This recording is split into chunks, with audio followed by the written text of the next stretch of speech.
Johnny from Media here. Have you ever been followed around the internet or around Facebook by ads after you've clicked on a website? We're going to show you how that can be done by setting up remarketing audiences within Facebook. So stay tuned.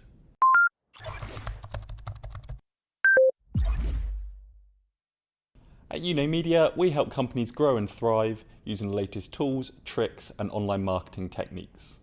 From websites to automated sales funnels, social media content, and much more. We're constantly releasing new material on our YouTube channel, so make sure you like, subscribe, and turn on notifications so that you don't miss out.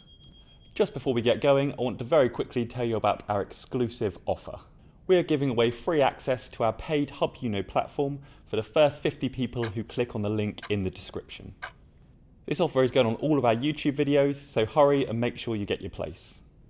Within Hub we have created over 100 training videos in 13 courses, including a course on running successful Facebook ad campaigns.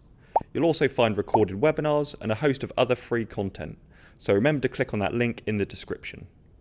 Now let's get on with the video. Your ads with your saved audience will drive people to your website. However, a significant number of people do not purchase or complete an action the first time they visit a site. They might want to compare their options, have a look around, or simply get distracted. You know that they are interested in your product or service because they have clicked on an advert and browsed your website.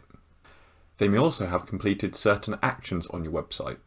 For example, they may have viewed other products or clicked on another page to start filling out a form. With retargeting ads on Facebook, you set up audience to capture these users. You can then create sets of ads which are aimed only at this audience. These can be much cheaper and targeted than the wide scattergun approach with the original Facebook ads you are running. So before you run your ads, you should set up these audiences, called custom audiences, so that you can start to capture these users once you start your first ad set. So starting from the Business Manager homepage, as before, you're going to click the hamburger menu and come down and select Audiences. Now from here on the left, you're going to click this drop down which is Create an Audience. So click on that one, and we're going to create a custom audience rather than a saved or lookalike audience. So we're going to click Custom. And these are the type of audiences we can create. We can either create an audience for people that have interacted with our Facebook pages somewhere, or we can create some for outside sources. So we're going to say people that have interacted with our website.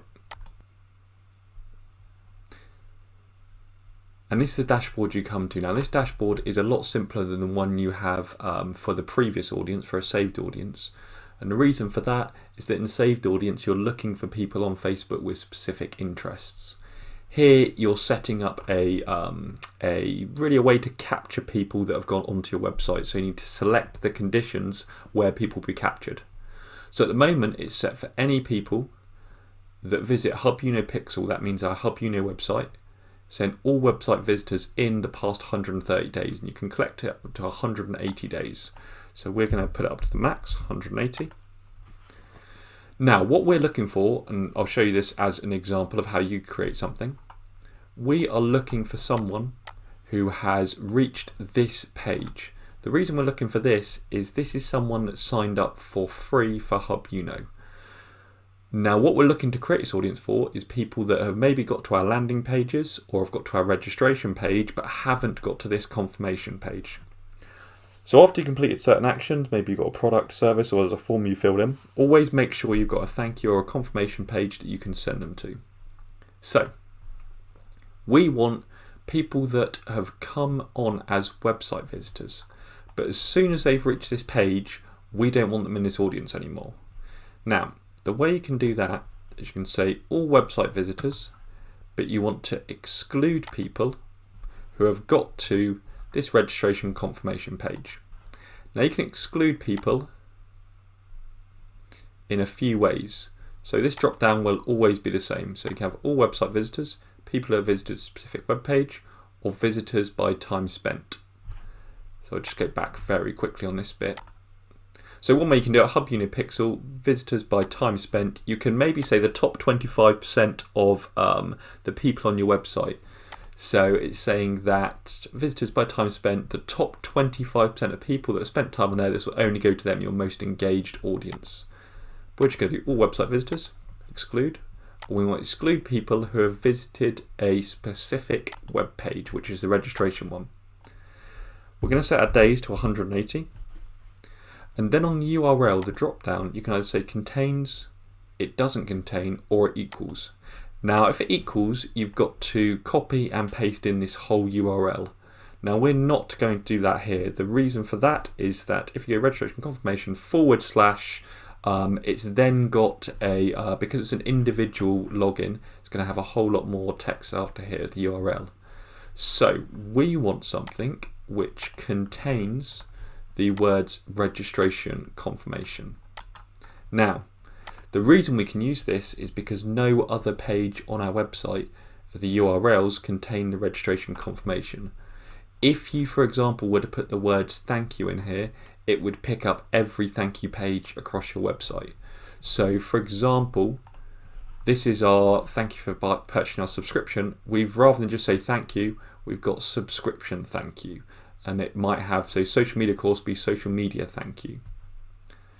Okay, so we've got registration confirmation. We can then paste it into there. So we're saying people that have gone to our website, but it's going to take out people that have reached the registration confirmation page. Now, the one final thing we need to do is change this bit at the top. So include people who meet any. We need to include people who meet all of the criteria. So they do this and they do this. If it was any, it means that it wouldn't exclude people from this following criteria. So we want both. All right, then we're going to name the audience and I'm going to write a description. I'll speed this bit up.